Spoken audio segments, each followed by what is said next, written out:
Welcome to Pretty Lies and Alibis, a podcast dedicated to the Lori Vallow and Chad Daybell case. Join us as we seek the truth and travel the long road to justice.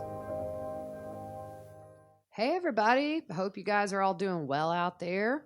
It's Wednesday, and we thought we would do a little podcast today, mostly in honor of it being the 1 year anniversary of Tylee's death.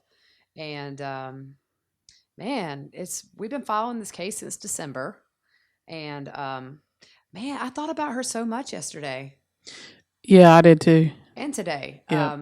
It's just it's been a year. That has to be really, really hard for the family and everybody. Those first anniversaries that roll around are always the hardest. Yep. They don't get easier over time, but all those firsts, first birthday, first anniversary of death, it's just heavy. Yeah, it's like it becomes a new norm. Yeah. So you get used to, doing something different. Yeah. And this is not a typical situation. So you have the pain of everything that's come in the last year on top of that first anniversary. And so we're going to talk about Tylee in just a bit. But first, we finally heard from somebody who was in jail with Lori. Yeah, that took forever. It did. I would have thought somebody would have come out already. Yeah, I thought so too. I think the thing though is that Madison is such a small jail, and so you just don't have the volume of people in and out there. And I think she's pretty heavily guarded, so access to her, I'm sure, isn't as plentiful as it would be in a bigger city or something like that. So you may have people that have talked to her that just don't want to talk about it. Yeah. For whatever reason, but this lady did. Yeah, she had some interesting things to share. It looks like she kept a journal. I read that she kept some type of journal or something. Right. And she was in this segregated pod because she had gotten in trouble. She had broken jailhouse rules, but the jail did confirm to Nate over at East Idaho News that they were in a pod together for 4 days. And they had their own private cells, but they had kind of a common area. I guess they call those the pod, where they can watch TV and read books and make their phone calls or just talk to each other. Yeah, and I think this was right when she came back from Hawaii, right?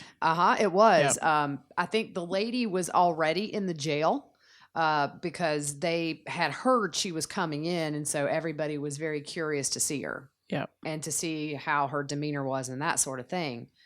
So we're going to go through some of the things that this lady said. She wanted to remain anonymous, which I don't blame her. I don't blame her at all. No. But one of the things she let us know was that Lori, those first couple of days, talked to Chad and Colby a lot. Yep. She overheard some of the conversations. She did say that at one point she had like AirPods in her ear or earbuds, and so she couldn't hear what was being said on the other side. But I'm sure all you really want to hear probably is what Lori says anyway. I mean, true. But I don't think the whole time she had the pods in because she had heard Colby say some stuff, and we'll get to that in a minute. Yep. So she didn't ask Lori about JJ and Tylee to gain her trust. Yeah. She said she was upbeat and friendly. Yeah. I can't. Yeah. I mean, you've just been arrested, but I think maybe in Lori's mind, this was probably at that point a very temporary thing. I think she probably thought she would get sprung as soon as she got back to Rexburg. Yeah. So maybe that's why she was so upbeat. I mean, we've noticed the change in her demeanor from that first appearance, which is kind of what this article revolves around, was that initial appearance in Rexburg. Yep. Head back. Yep. And the chin up in the air with a smirk, to now it's her face is covered and shoulders are forward. Yeah, slumped. Just a very different demeanor physically, at least. So the one thing Lori said was she was glad to be in Madison because she said the roaches, there were roaches on the floor in Kauai at the jail, and she thought the food in Madison was nicer. It was better. Yeah. So that was the one thing, though. We watched a special on this jail, and everything there is homemade. They don't bring in processed food. Yep. So the guard that was given the tour of the jail or telling about the jail, he said pretty much all the staff eats there every day. And my dad, he owns a business, and sometimes he has to go into prisons. And he said, I would starve before I would eat prison food. He was talking about things he's seen where, like, one dude dropped the cornbread on the floor and just picked it up and put it back on the thing and cut it up and served it. So apparently the food here is rare for jail food.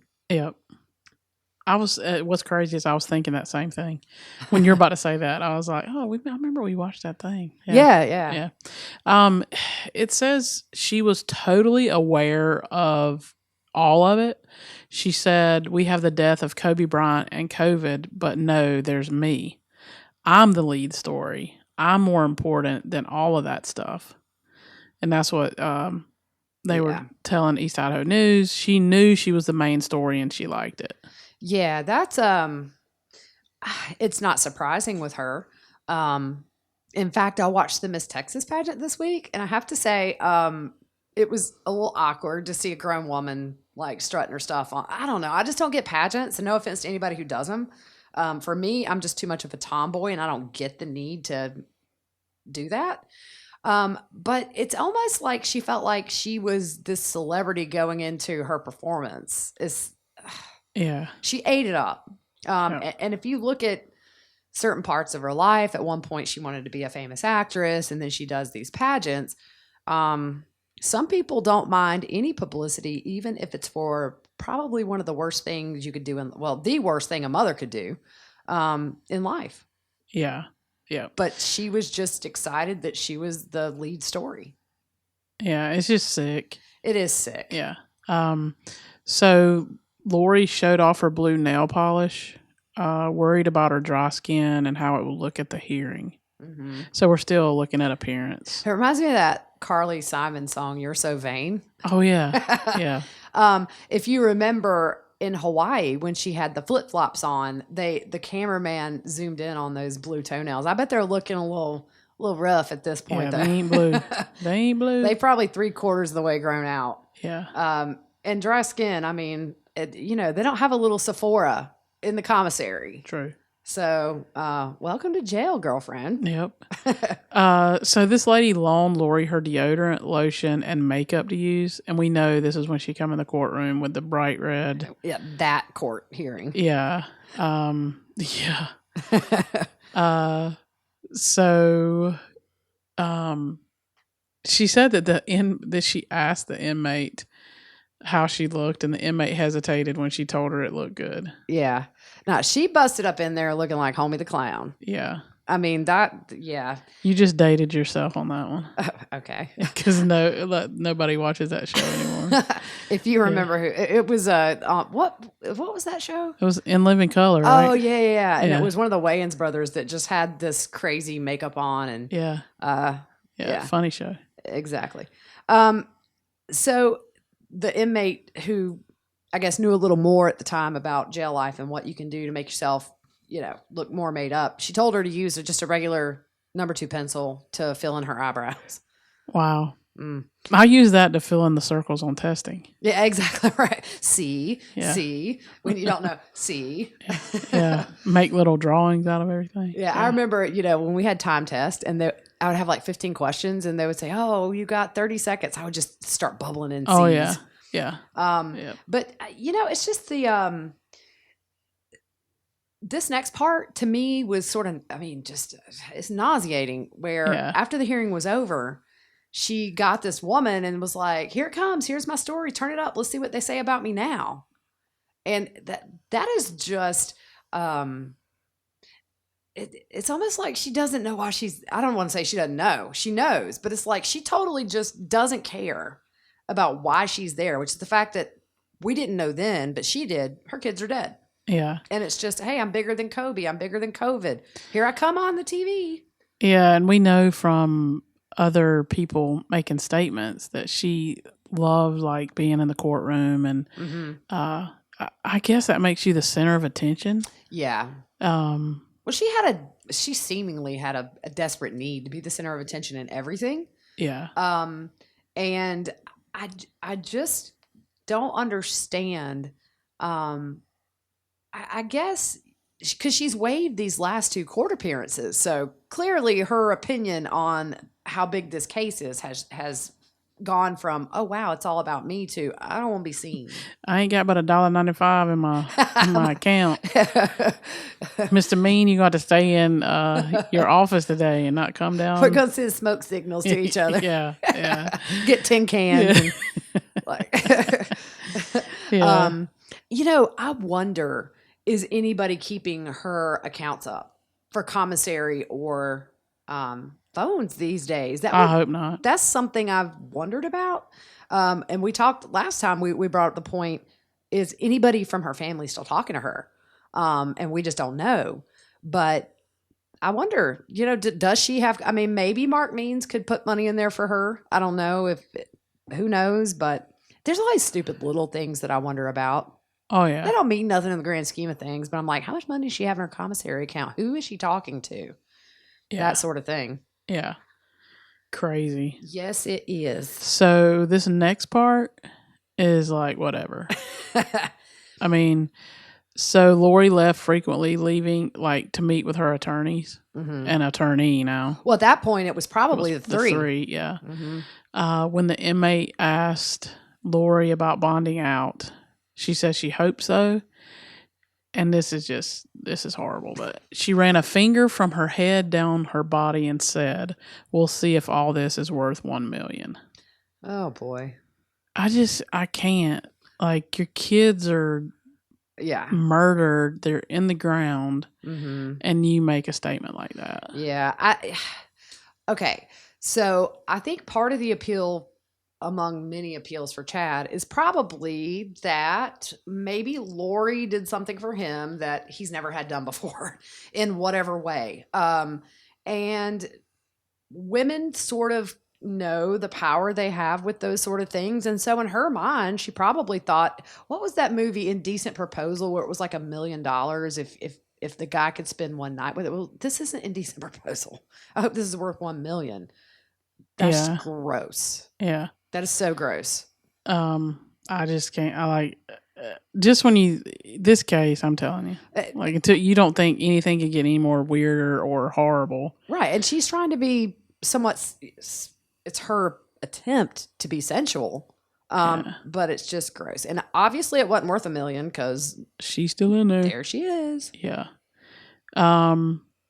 Colby was asking, when she talked to Colby, he was asking what's going on, where are the kids. And I think he shared some of that on one of those interviews he did. He did. He said it was frustrating, I believe. Yeah. And I don't think he got anywhere. So she also would talk to Colby about past memories, I guess, from when they were all together. And then she would ask to see his baby daughter on camera, which, I mean, I wonder if Colby did that because at this point, you've been arrested. At that point, we didn't know the kids were dead officially. I would have a problem, even if that were my mom, showing her my child when kids are missing and all that. I think it's very hard for Colby. He's lost everything except for his wife and his kid. Siblings, mom, and then world turned upside down. Well, it's not like you're on a FaceTime and you're on vacation somewhere and you haven't seen somebody in a while. Like, you're in jail. Exactly. And Colby would get frustrated with her, apparently, these couple of days that this lady heard them talk. And she would just tell him to read scripture and read about Job. And she said she was being tested like Job. Yeah. No. No. That whole scripture and all is no, she's not Job. Yeah. So she just told Colby to listen to her, and she says everybody wants to know, but it's none of their business. God doesn't judge me, and they shouldn't judge me. The prophet says to say off social media, so don't go there. Yeah. Who's the prophet? I know Chad at one point claimed to be the prophet, so I'm assuming she's talking about Chad because obviously they've fell off the deep end and they're nowhere near the LDS beliefs So I know he claimed to be the prophet, and Well, I don't think any prophet from biblical days is going to say, "Thou shalt not Facebook." yeah, So the prophet must be like a modern yeah, day. it's got to be Chad. Yeah. And if he did say that, like, I don't think they can get on social media anyways. But she's telling Colby to stay off of it, Right. And I'm sure that at that point, Chad's out, and we know that there were members. I know, especially Emma's husband Joseph was kind of stealthily in some of the Facebook groups. So I'm sure Chad was able to look in some of these groups when he was free and see what was being said, which is not going to be good stuff. No. There's nothing in there. There was that one group that was ran by him, I think, that was in support of her. But yeah, I mean, I guess she just didn't want him reading how messed up this whole case is, as if Colby probably didn't already know. Yeah. So this next part, it's kind of weird that she never talked about her religion, but was always active in reading scripture and praying. Yeah, I guess the gathering job was finished. I mean, she was a gatherer.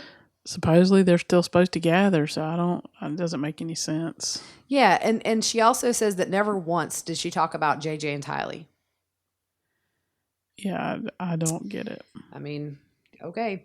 And then after the lady was released, she did message Lori and said she would love to keep in touch. So Lori responded, "How are you doing? I've been praying for you. I'd love to visit with you. I'll schedule you in later today. Hopefully that'll work." But she never heard from her again. Yeah. And I think she said everything has a purpose. God has a plan for everyone. His plan will be accomplished. Yep. And then somebody asked, could she be called as a witness? I don't think so. I mean, there's really nothing. There's nothing there. No. If they did, it would have to be something that directly related to the crime that Lori told her. Yeah. And even then, the defense would totally try to rip her to shreds just on a credibility level. This woman's not going to be called as a witness, I don't think. I don't think so. The jury doesn't care, who she talked to on the phone and what she said. Now, if she had told this girl specifics about the case, then yeah. Yeah. So we have a little jail schedule here that kind of tells a roundabout of their day. Yep. So 7 a.m. they wake up and have breakfast. The inmates are then given cleaning supplies and scrub everything down. Then you have lunch at 11:30, 1 hour of outdoor time, and then dinner at 5 p.m., and you're in your cell for the night at 11. Yeah. I mean, where she's at right now, if she thinks prison is going to be the same, she's mistaken. It's a lot different in prison. There's a lot of people. She's not going to be as protected in prison. She's not going to have probably, at least initially, I know a lot of times with really high profile inmates, I won't say clients, inmates, they may put them in solitary for a year for their own protection, because you get into a prison with fellow lifers and they have nothing to lose, especially in Idaho. It's a non-death penalty state. So there are probably a lot of women who are in there until they take their last breath who would love to be the one to hurt or kill Lori. So she's going to have a lot of protections once she gets to prison, but it's going to be very isolating, and she's not going to have this free time for 4 and 5 hours where she can, just stroll around this pod with 2 other people in it. She's going to be in a gen pop area eventually with 100 ladies. Yeah. So I wonder if it's sunk in for her yet that this is probably the rest of her life. But I think somebody like Lori, no. They always think in the back of their mind, somebody's going to see it their way. Yeah, some judge is going to have a revelation, or a jury member is going to have, the whole jury is going to say, oh man, poor Lori. Yeah. Or if she's comparing herself to Job, she's going to think, oh, this is just part of my suffering for God and whatever else. And that kind of goes along with cults in general. When things don't happen, there's always an excuse as to why. And it's never like maybe we're just full of it. There's always some excuse. Yep. So moving on, Kay and Larry spoke out about the change of venue request that Pryor did. Since we've been on, Pryor did change our file for that change of venue. So what did they have to say? Well, Larry made me shoot coffee through my nose with what he said. Larry was talking about Chad having the charge, or when Pryor made the motion to drop the charges. Gotcha. Larry said he has as much of a chance of getting those charges dropped as I do flying to Mars. Unless I can get into Lori and Chad's portals, then maybe I can. That's so funny.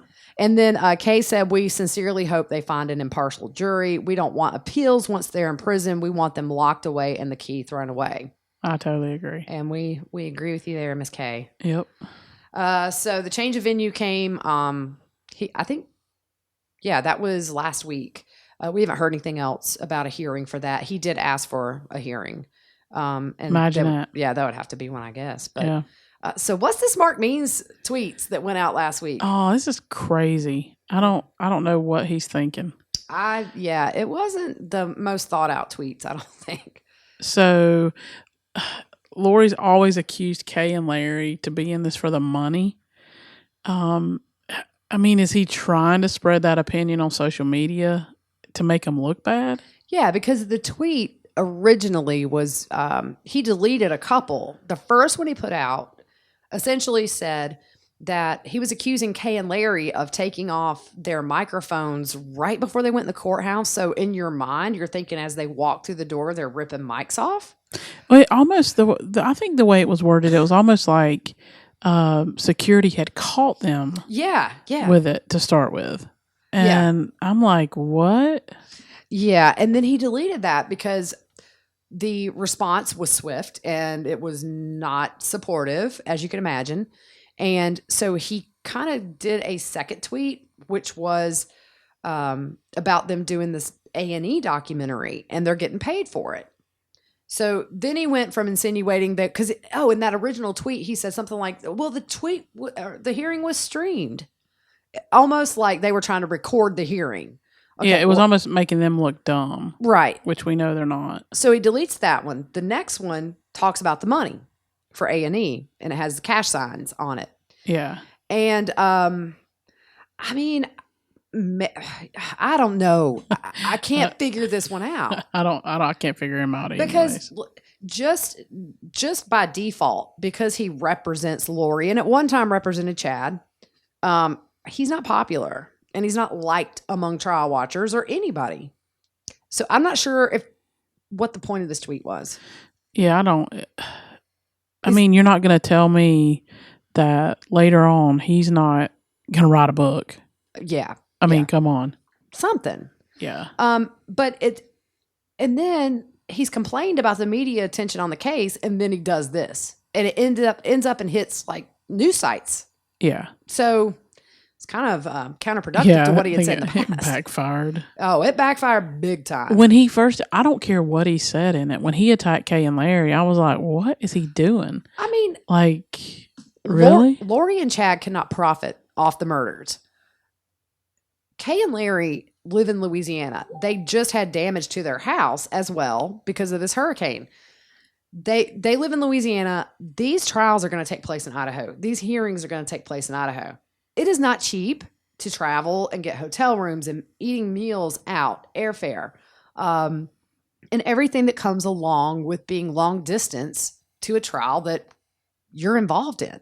Yeah. So if Kay and Larry are making money off of this, they wouldn't be the first family to offset costs by doing things like this. It's nobody's business. Is my opinion. Yeah. People can have their opinions about, well, it's tacky, it's this, it's that, but who cares? You're not Kay and Larry. You're not having to foot the bill. They're business owners. Yeah. It's not a huge business. They're small business owners. I'm a small business owner. I understand it. Yeah. And so if they're making a little money to offset the cost of what's to come, because we could be looking at two separate trials they've asked to join, but I expect them to not want to do that. Yeah. So I understand it, and it happens all the time with people in these high-profile trials. And so I think if he was trying to sway the public, opinion about Kay and Larry, it backfired in a really big big way. It was dumb. Yeah. So I just kind of feel like, I still, and he has that last tweet pinned on his page up top. and I'm not sure why. Yeah, it makes no sense. You would think with the I mean, what they've been through, right, then you're gonna. I mean, they're documenting. I mean, it sounds like they're doing a documentary. right. I mean, Well, and the thing is, he also sort of in the tweet that's pinned on his page, it says, in any case, if a potential witness, and it has witnesses, is or are being personally compensated for their involvement in a documentary regarding their knowledge of facts and statements of said case, their credibility and authenticity is rightfully in question. Now, Kay and Larry are on the witness list. Is this a ploy to maybe ask that they not be witnesses? It ain't gonna work. yeah, It's not going to work. They are not breaking any laws. And if you tell me that Rob Wood doesn't know that they're doing an A&E documentary, then yeah, he does. yeah, And I'm sure that Kay and Larry would follow any advice he would say if he said, hey, this is not a good idea right now. It could compromise things. I think Kay and Larry would happily step away.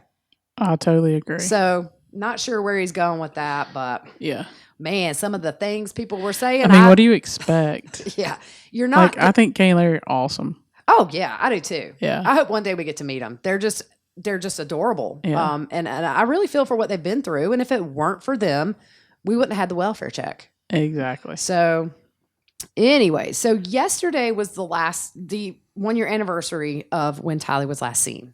Yep. And so we wanted to pull some things. It's not easy to find a lot about Tylee online. A lot of her stuff was private, and some people had said that she really wasn't active on there very much after like 2016 or 2017. So, but just going through some interviews with her friends and people that knew her, we were able to pull some things about her. And I think it's just, she had only been in Idaho a week before she went missing.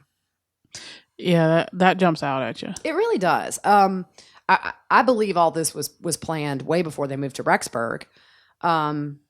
But they had her out with friends. Yeah. You know, oh, she's not here. She's out with friends. Yeah. I've never made friends in a week that like I just go hang out with. And, you know. Yeah.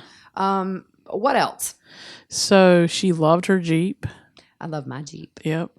Her favorite shows were Supernatural, Gilmore Girls, and The Office. I have to back her up on The Office. Yeah. Gilmore Girls. That's hard to say. That was pretty cool. I think it was a little bit older show though. Yeah, and my daughter is watching Supernatural right now. She loves it. Yeah, I haven't seen that one. It's really typical teenage stuff. The Supernatural and Gilmore Girls. Pretty much every teen girl I know watches those two. So her favorite color was purple. Yeah.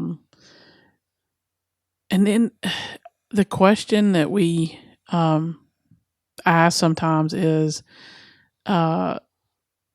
Tylee had to have known about Lori and Chad, and the move to Rexburg.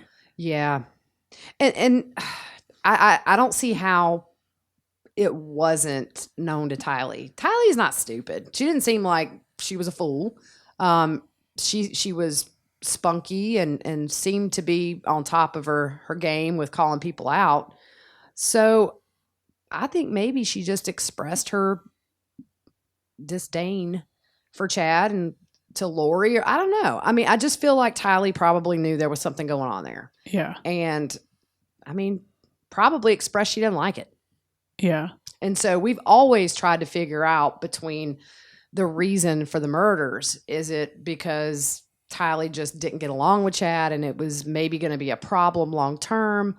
Or was it religion, or was it a little bit of everything? We don't know.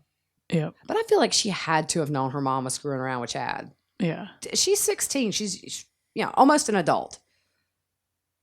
It's not like you can fool her. Yeah. And you have Chad coming down to, where was it, Arizona, Yeah. to stay in the house and that sort of thing. I'm sure at some point their paths crossed. I would think so. Yeah. So what was the next part? Well, yesterday I was just thinking about all the things that Tylee won't get to experience in her life because she was murdered by her mom. Even if she wasn't physically killed by her mom, to me, I consider it that she may as well killed her. Yeah.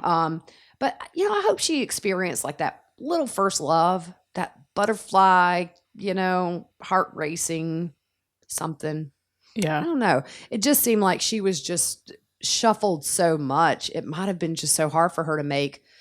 Um, she seemed to have some long term friends, a few of them. But I mean, as much as they moved, it had to have been so hard for her to really plant her feet. Yeah. And I was just thinking, I hope she felt something like that at least once. Yeah. Something that all teenage girls just, love.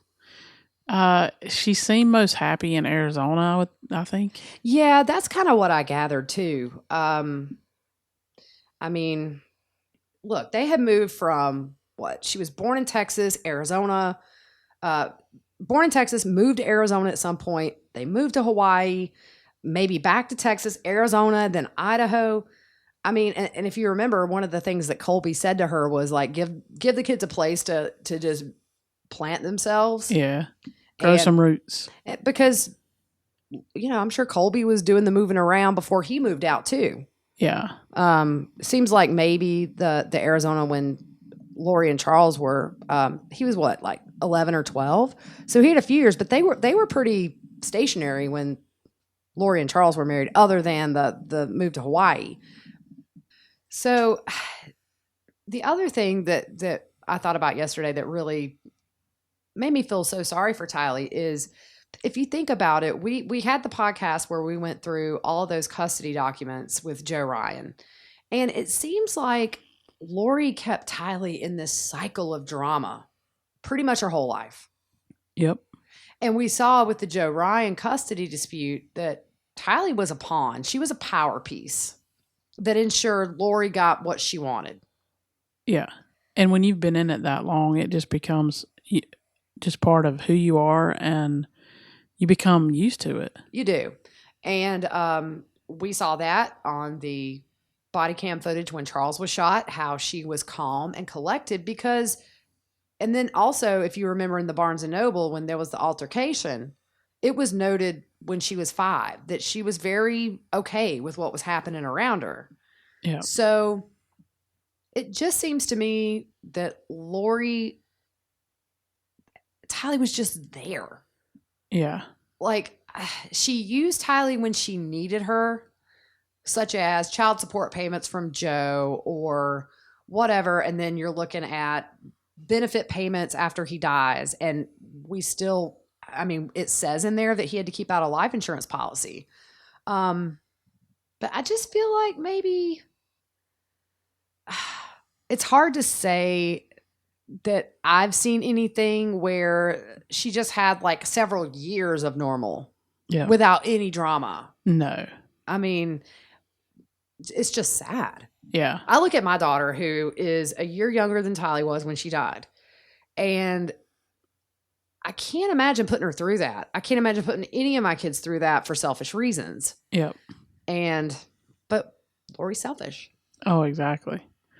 So Tylee hadn't been active on social media before her death.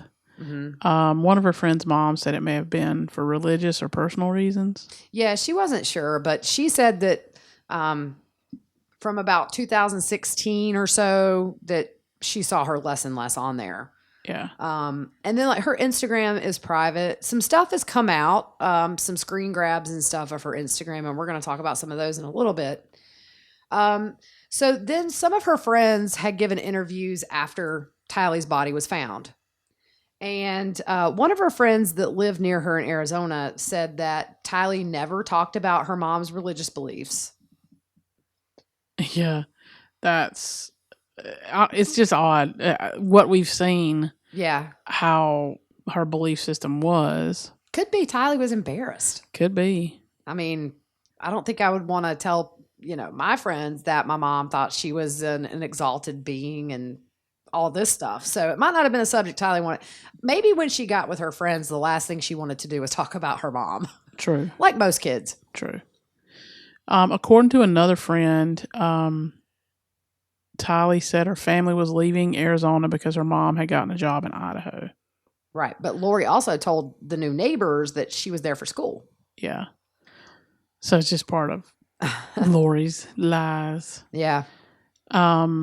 And I think you have some stuff where somebody at the Gilbert Memorial spoke out. Yeah, some of her friends there talked to the media, and apparently she had 3 or 4 best friends in Arizona, and they just didn't know where she was for months or why Tylee had stopped talking to them, and they just didn't know what was going on. And one girl was talking about they would go on late night drives and they would blast music and hang out, and the friend talked about this awesome sarcasm that Tylee had. That sounds a lot like our teenage nights, hanging out, late night drives, blasting music. Oh, yeah. Just doing the fun things that teenagers do.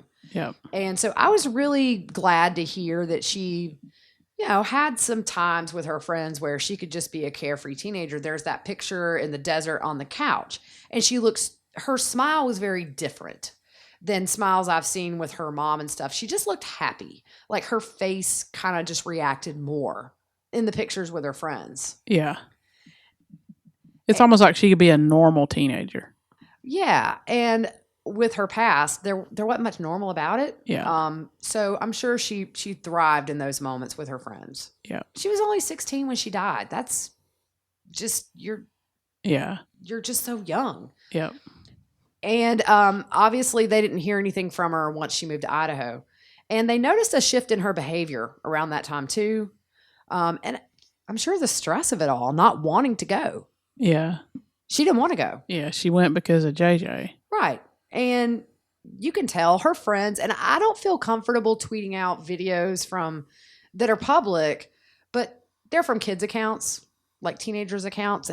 But there are some videos on a couple of her friends' Facebook pages where you see this really cute typical teenager just she also had a second YouTube account, by the way, and I'll maybe see if I can find it again. They had done these it's like a phone challenge where you have like 30 seconds to do something, and you just see Tylee like laughing, and she's having such a great time. Yeah. And her first YouTube page has some playlists, and I've been tweeting out and Facebooking some of the songs that she had, and a couple of them were very I don't want to say eerie, but there was one just about life, and you got to keep going, and things are bad, and you just have to stay positive. And you kind of can imagine looking at that playlist. That was just her emotion, because I think music does that to us. It does with me. I'm a huge music nut. Yeah. So my playlist, I can pull up any playlist and pretty much tell you at that time what I was feeling when I made it. Yeah. So, one of the girls sent her a text on October 19th, right? And said, just want to tell you that she missed her. She says it took about a week to get a response. Mm-hmm. And all that was said back was, miss you guys too, love ya. And the girl said that she spelled out her words for the most part, and plus she would have texted more if I reached out. Yeah, so we know October 19th. At that point, Tylee's dead. Yeah. And this is Lori responding. She did it on the Venmo. Is it Venmo? Venmo's the payment deal. You could tell nobody sends me money. Yeah. Because I don't know how to say That's it. that money. And Colby noticed the change in the emoji she used. So people were starting to say, this is kind of weird at this point. Yeah. That's gonna be in evidence too.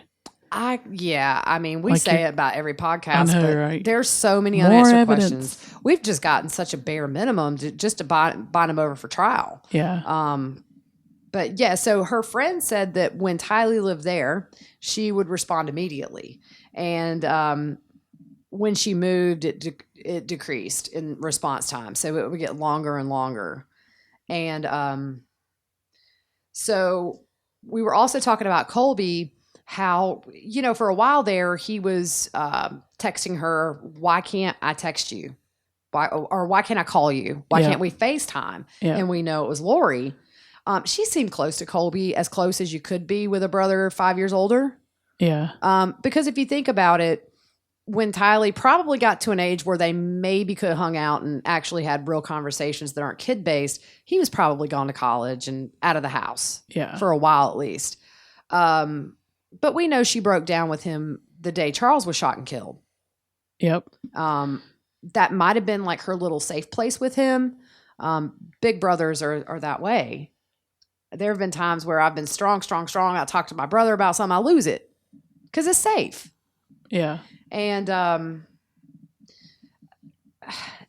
I was thinking about when Lori thought that Tylee was her dead sister. Yeah, just odd. That is a heavy burden for Tylee. Yeah. If to think that my mom thinks I'm her dead sister. No, she was Tylee.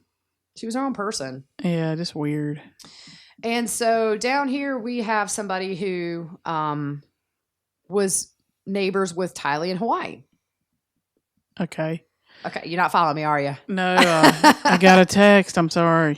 My phone. Okay, so my youngest daughter got her own cell phone today because when she goes to her dad's and stuff, I like to be able to, if she's at friends' houses, and she's always at her friends' houses, and I don't know where she is, so for safety reasons and a few other things, we got her a starter phone today, and she has Snapchatted me, Instagram me, because she uses my account, and I want to make sure I see what she's doing. She has texted me 3 times and called me 4 times since, and she's saying, "What are you doing? What are you doing?" So we're both a little distracted today. I'm actually going to turn my phone off. Yeah. But this girl lived a few doors down from Tylee in Hawaii, and she says that Tylee was always very happy and she loved JJ and did everything with him.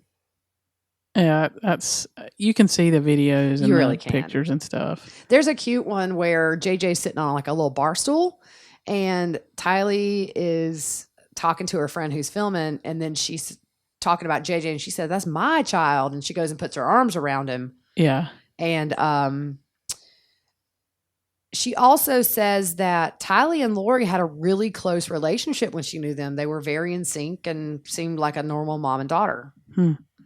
But she lost touch when Tylee moved.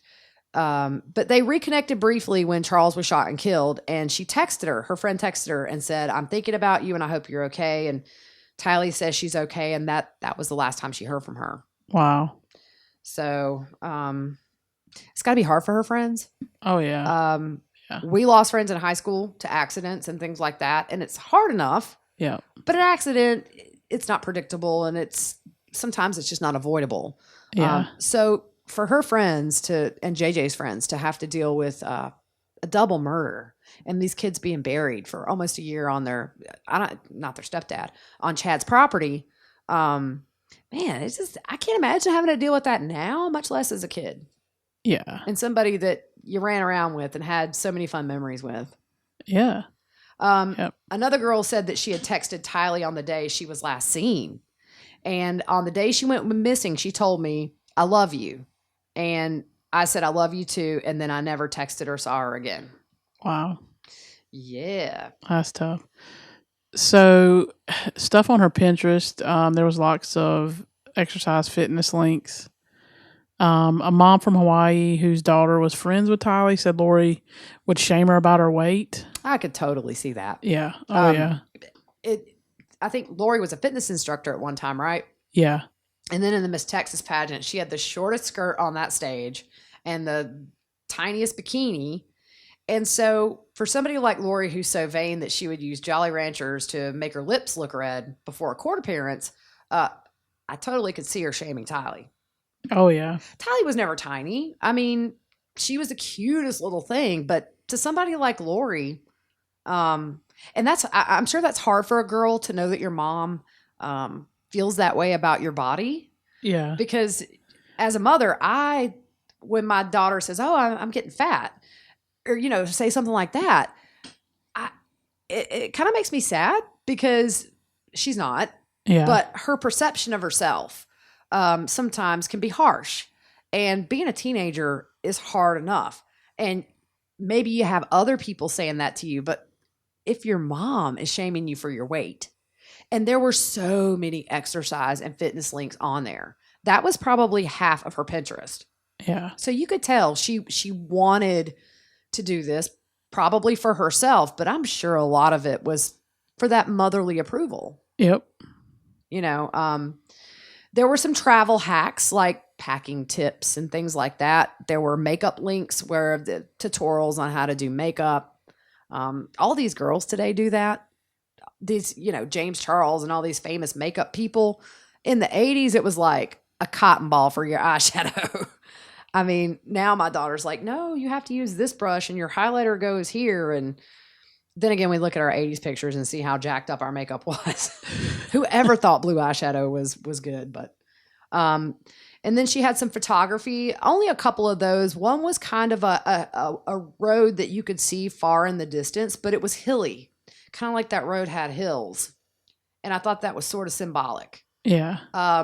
And then the photography, one was a ballerina and kind of a silhouette. There were a lot of motivational quotes and a lot of LDS kind of like scripture quotes. Yep. And then hairstyles, and there were a couple of posts to teen bucket lists. Just typical teenager stuff. You could kind of see her demeanor was really clear to me through her playlist on YouTube and her Pinterest, which is just typical. Doing what normal kids do. Yep. So then we found her account on Ask FM, and that's just a website you go to where you can have random questions thrown your way, and then you answer them and they stay on your profile. So the first question that she answered, what's the worst advice you've ever taken? And she said it would be a good idea if you get down the slide on your skateboard. Oh, wow. Yeah. Oh, that didn't end well, I bet. And no. What else? Where and when do you get your best ideas? And she said, when I'm with my friends. Do you believe that playing is more important than winning? And she said, no, why play if you don't want to win? I agree wholeheartedly on that. That's a girl. Yeah. And are you hardworking or lazy? And Tylee gave the best answer. It depends on what I'm working on. Because if I'm like rearranging my pantry, I'm going at a snail's pace. But, if I'm doing something really fun, I'll put my heart into it. Yep. What do you do if you can't sleep at night? She says Netflix and Instagram. Yep.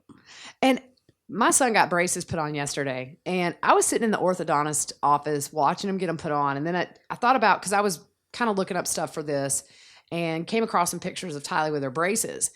And, you think about it, those are a commitment financially, time-wise, upkeep-wise. And so I got to thinking, I've always felt like Lori definitely has mental illness, but she's also just evil. But, when I see a kid with braces, I think if that parent is financially able to, that is something you do for your kids so that they are more confident. It's not something you do if you don't care about your kid. Yeah. So I was just thinking that, like, at some point, she was doing things for Tylee that would benefit her in the long run, like braces. Yep. I don't know, maybe it's a crazy thought, but I have to go once a month now for 2 kids, and it's expensive.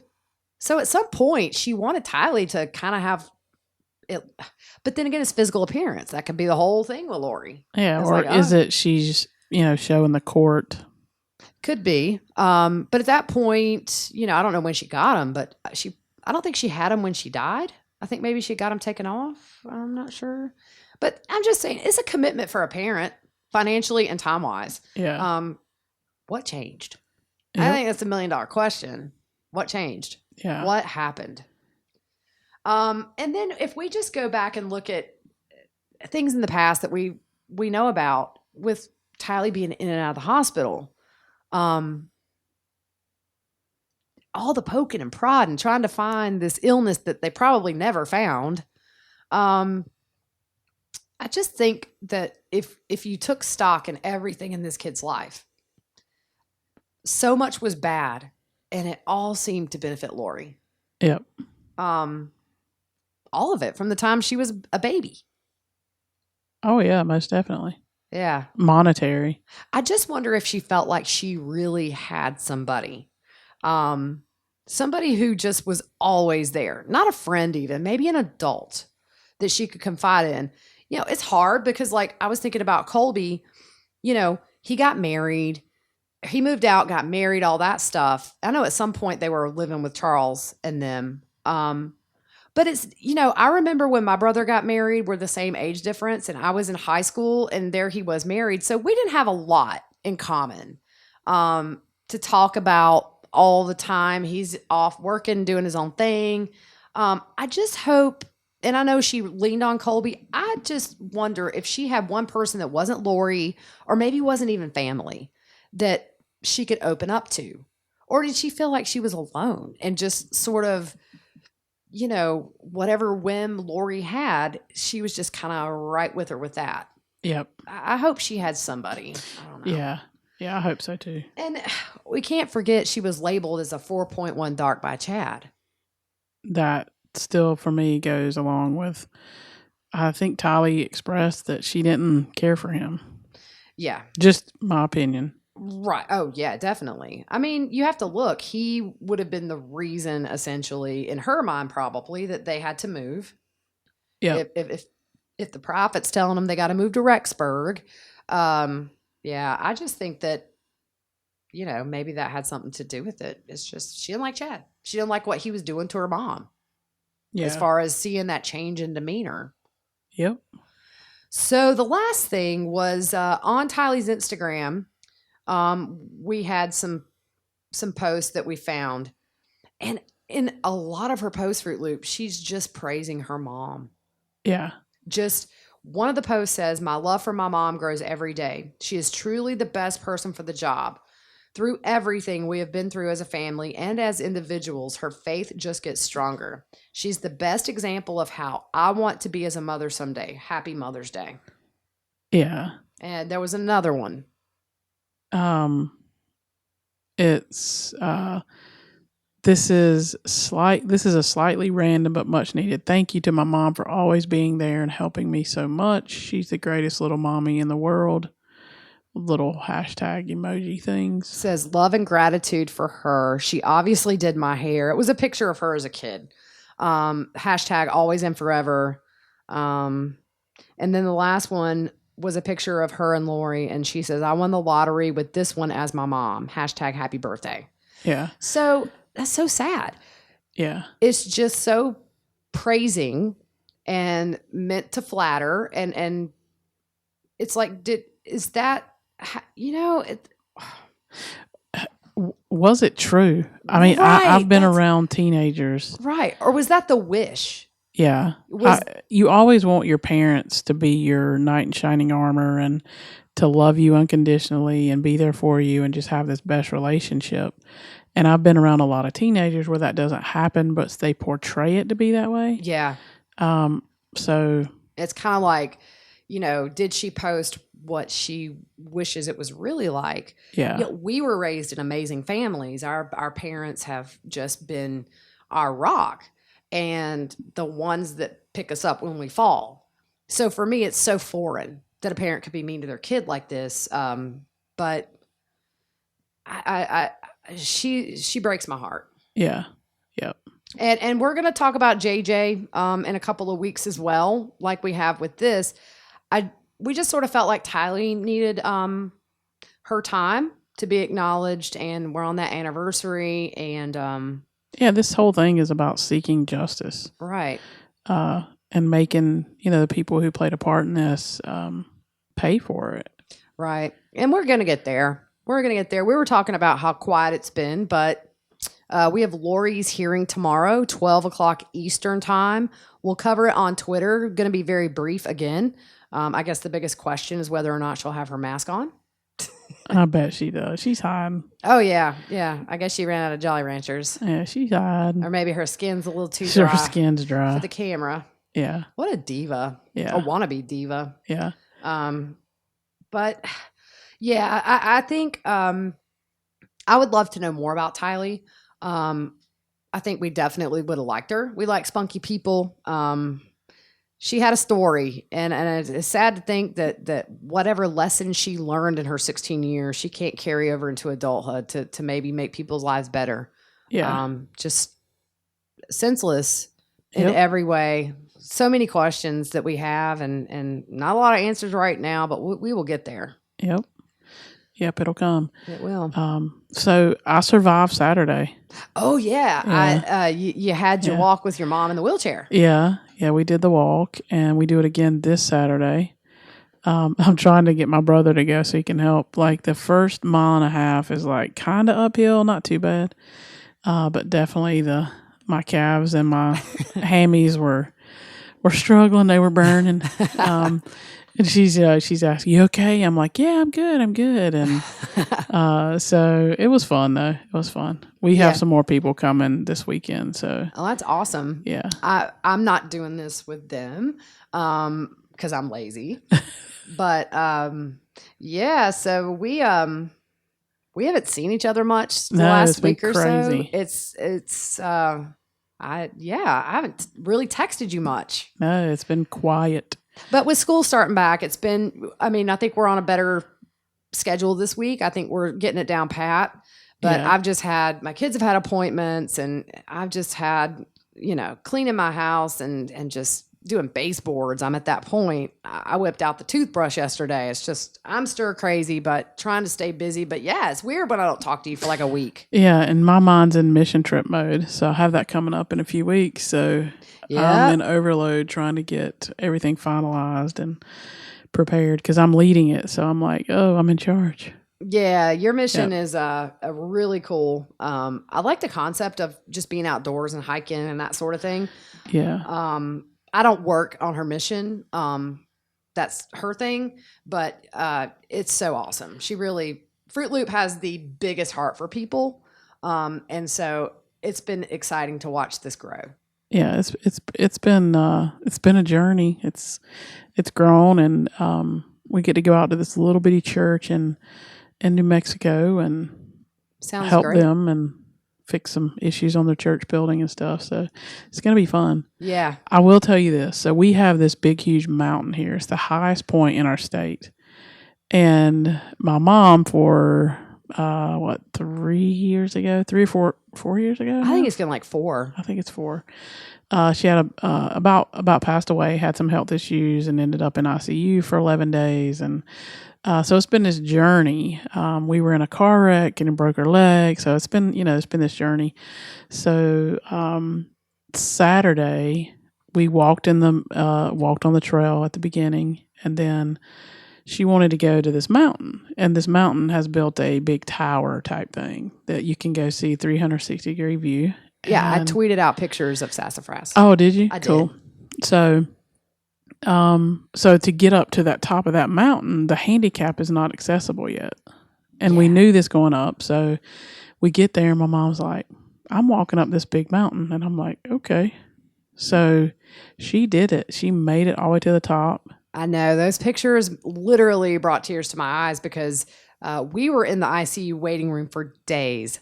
Yeah. Not knowing if Fruit Loop's mom was going to make it. And I'll never forget talking to the nurse. And I have a little bit of a medical background.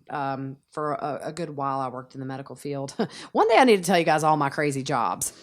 I even took eyeballs out of cadavers for donation. That was weird. But I remember asking the nurse, what's it looking like? And she looked at me and she said, we are chasing her. And so just to see that picture of your mom and her smile in that picture at the top of that mountain, that's the biggest smile I've seen since she ever got sick. Yeah. And people would pass her coming up and down, and they would say, because, handicapped people don't climb this hill. Like, it doesn't happen. Because it's we've been up it. I can barely climb it. Yeah.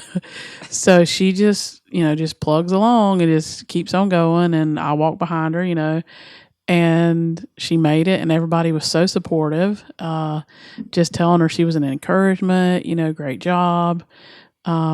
So it was really cool. It was a good day. And the view up there is amazing. So it's so nice. Yeah. So it was beautiful. A cool day. Yeah, I'm just so proud of your mom and proud of you, Fruit Loop, because if the world was full of Fruit Loops, it would be a much different world. Crazy place. It would be crazy, but it would be a lot kinder. Crazy. Yeah. So we'll keep you guys posted. I doubt we'll do a podcast tomorrow about the hearing just because it's going to be super quick. Yeah, it's going to be in and out. And so we'll see what happens between now and maybe a week from now. We're kind of scaling back a little bit on the podcast because there's just not a lot of content right now. Yeah. We have some plans about digging deeper into other people like we were doing, but we run out of people.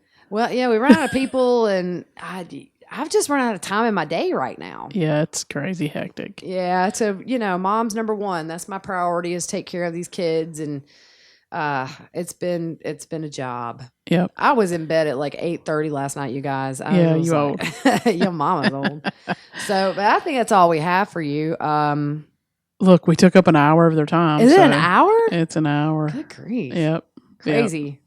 Yeah, All but right. keep shooting out questions. Yes, please do, because sometimes that's the only content we do on a podcast. If we've had crazy days, it's easy to just kind of gather some questions and go from there. But they come up with the best questions. They do. Yeah. I mean, it's just nice having a fresh set of brains on the case. Yeah. And like other people looking at other people's posts. Sometimes we get stuff, somebody shares something. Yeah. That we didn't see. So. Right. Yeah. So that's all for now. Hope you guys are doing well, and we will live tweet that out tomorrow. So follow our Twitter and YouTube and all that good stuff. All right. Good night. Good night.